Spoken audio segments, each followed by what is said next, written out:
जे राम चरण रति, विगत काम मद क्रोध। निज प्रभु मैं देखहि जगत, केहि सन करहि विरोध। सुन खगेश नहीं कछु ऋष दूषण, उर प्रेरक रघुवंश विभूषण। कृपा सिंधु मुनि मति करि भोरी, लीन्हि प्रेम परीक्षा मोरी।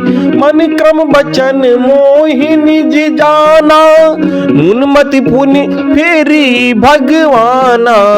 ऋष मम महत शीलता देखी, रामचरण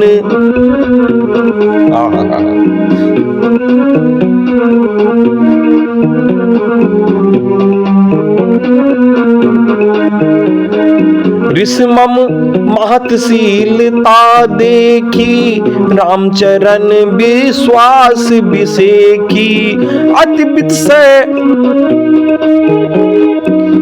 अति विस्मय पुनि पुनि पछताहि, सादर मुनि मोहिलीनि बोलाई। मम परितोष विद कीन्हा, हर्षित राम मंत्र तब दीन्हा।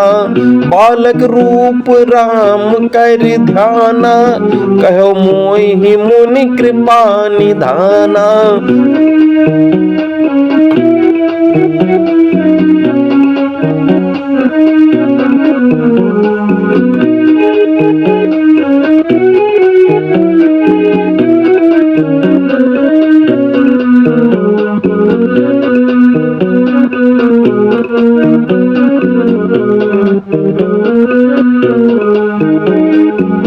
सुंदर सुखद मोह अति भावा, सो प्रथम मैं तुम्हें सुनावा। मुनि मोहि कछुक काल तहाँ राखा, रामचरित मानस तब भाखा। सादर मोहि यही कथा सुनाई, पुनि बोले मुनि गिरा सुहाई।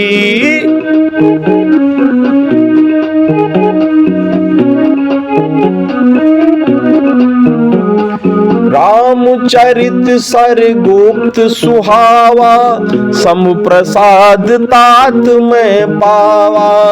तोहि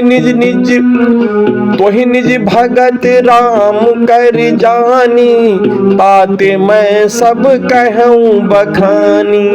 राम भगत जिनके उर नाही, कबो न तात कहिए तिन पाही। मुनि मोहि विविधि भांति समझावा, मैं सप्रेम मुनि पद सिरनावा। काकभूषण जी कहते हैं कि हे पक्षीराज गरुड़ जी, जिनके श्री रामचरण जी के चरण कमल में प्रेम है, वह काम अभिमान तथा क्रोध से रहित होते हैं। वे संपूर्ण जगत को प्रभु का ही मानते हैं, उन्हीं से भरा देखते हैं, फिर वे किससे भला बैर कैसे करें। हे पक्षीराज, जो हमारे ऋषि जी की हम क्या दोष दें,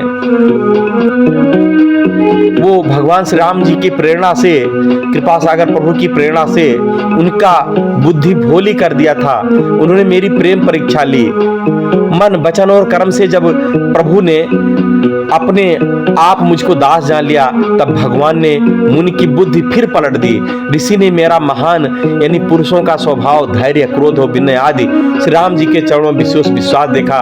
तब मुनि ने दुख के साथ बार बार पछताकर मुझे आदर पूर्वक अपने पास बुला लिया।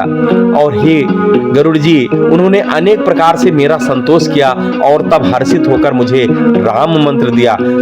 हमारे गुरु जी ने कहा कि हे बेटा, बालक रूप का श्री राम जी का ध्यान करना, और उस ध्यान करने की विधि भी उन्होंने बतलाई। ये ध्यान करने की विधि सुंदर और सुख देने वाली थी। वह ध्यान मैं आपको पहले ही सुना चुका हूँ। मुनि के कुछ समय व्यतीत हो जाते हैं, उन्होंने अपने पास रखा था मुझे, तब उन्होंने रामचरितमानस का वर्णन किया भैया, और आदर पूर्वक मुझे कथा सुनाकर फिर हमसे बोले कि हे बेटा, ये जो हम सुंदर रामचरितमानस की कथा आपसे कहे हैं, ये भगवान शिव ने मुझे बताया था, लेकिन चूंकि तू भगवान के श्री रघुनाथ जी के चरणों में अतिशय प्रेमी है, तेरा प्रेम देखकर मैंने ये कथा आपसे सुना दिया है। लेकिन हे मेरे बेटे, हे मेरे शिष्य, ये जो भगवान श्री राम जी की कथा है ना, ये है उनसे तो कभी नहीं कहना जिनको भगवान के श्री चरणों में प्रीत नहीं है भैया।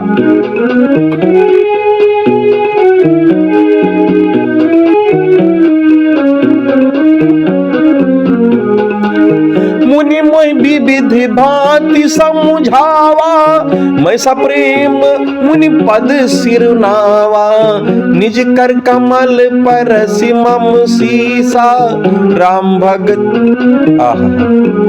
हाँ निज कर कमल परस मम सीसा, हर्षित आशीष दीन मुनीसा, राम भगत अबिरल उर तोरे, बसे सदा प्रसाद अब मोरे। और हे गरुड़ जी, हमारे गुरु जी इतना प्रसन्न हुए कि उन्होंने अपने हाथ से हमारे अपना सुंदर कमल रूपी हस्त मेरे सिर पर रखा, आशीर्वाद दिया और कहा कि बेटा, ये राम भगत अविरल, अविरल मतलब सदैव धारा के रूप में आपके हृदय में प्रगाढ़ रूप से बढ़ती रहेगी, घटेगी नहीं, और यह आपके हृदय में सदा विराजमान रहेगी। सदा राम प्रिय हो तुम, शुभ गुण भवन अमान, काम रूप इच्छा मरण, ज्ञान विराग निधान, जहि आश्रम तुम बसब, पुनि सुमिरत श्री भगवंत, व्यापी है तहाँ नय विद्या, जो जन एक प्रजंत। और हे गरुड़ जी, आप जानते हैं इतना ही नहीं, हमारे गुरुजी ने कहा कि तुम भगवान श्री राम जी के सदा प्रिय रहोगे और कल्याण रूप गुणों के धाम मान रहित इच्छानुसार रूप धारण करने में समर्थ रहोगी, और हे तात, आपकी इच्छा मृत्यु होगी, यानी कि जब आप चाहेंगे तभी आपका शरीर छूटेगा, आपके बिना इच्छा के मृत्यु नहीं होगी, एवं ज्ञान और वैराग्य के भंडार हो जाओगे। इतना ही नहीं, उन्होंने कहा कि श्री भगवान को स्मरण करते हुए तुम जिस आश्रम में निवास करोगे, वहां 1 योजन यानी 4 कोस तक अविद्या यानी मोह माया कभी नहीं व्यापेगी। श्री राम जय जय राम, जय जय विपत्ति हरण हनुमान, कौशल्या के प्यारे राम, राजा दशरथ राज दुलारे राम, मुझे सहारा तेरो राम, कोई न अब तो मेरो राम। श्री राम जय जय राम, जय जय विपत्ति हरण हनुमान। बोले राजा रामचंद्र की जय, बोले श्री काकभूषण गरुड़ संवाद की जय, भक्ति वर्ण संवाद की जय। जय जय श्री राघव।